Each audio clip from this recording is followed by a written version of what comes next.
the station covering all of the DMV. This is DC News Now.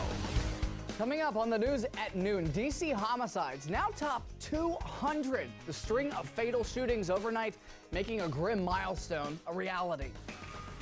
And tax returns released, what former President Trump did and did not pay after sharing them with the public before presidential bids. Good afternoon. Thank you for joining us for DC News Now at noon.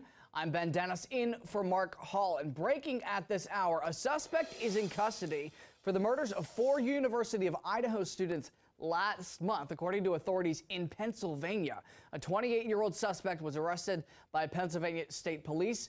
Unclear about the timing there. However, a news briefing is expected to begin at 4 p.m. Eastern Time. Stay with us. And also breaking news out of the district. 3 people shot and killed within 8 hours in several neighborhoods, now surpassing 200 homicides in the capital city just this year alone. We begin with the first of those 3 in Southeast. We're told shots rang out on Martin Luther King Jr. Avenue around 9:30 last night.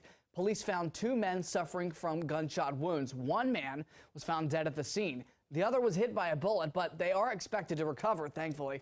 Police said they believe one of the 2 victims may have been a rideshare driver for Uber or for Lyft. Now, authorities say be on the lookout for a gray Buick sedan.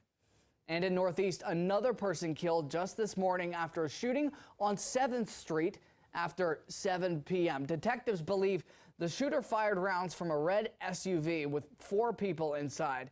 Investigators say the van went westbound on Franklin Street in the Edgewood neighborhood, and police say 50-year-old Anikobo Macaulay Umo of Brandywine, Maryland, had died at the hospital. And just this morning, around 2:30 in Columbia Heights, a man found dead near Meridian Hill Park and 15th Street Northwest. Police say 21-year-old Jonathan Guzman Hernandez of Upper Marlboro, Maryland, died on scene. Authorities said they were looking for 2 suspects wearing all black and armed with a handgun. And thankfully for the district, the DC Police Union shows a decrease in homicides compared to last year despite this string overnight.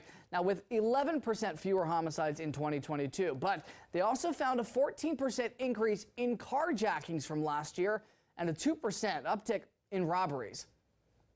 And meteorologist Damon Matson joins us with the latest forecast. Damon, we're all wondering what it's going to look like on New Year's Eve and New Year's Day. What are we looking at? Yeah, it's a big weekend. A lot of folks getting ready with those plans and celebrations. And no matter what you have planned, things aren't looking too bad. But there is some rainfall that we have to keep an eye out for. When exactly is that set to roll in? We'll have a check on your forecast coming up here in just a bit. Looking forward to it, Damon. Thank you. And again, in the district and new at noon, former President Donald Trump's tax returns are now public after years, of course, of controversy surrounding them and a break in presidential precedent. Now, the returns say Trump paid over $640,000 in federal income taxes in 2015, the year he began his presidential bid.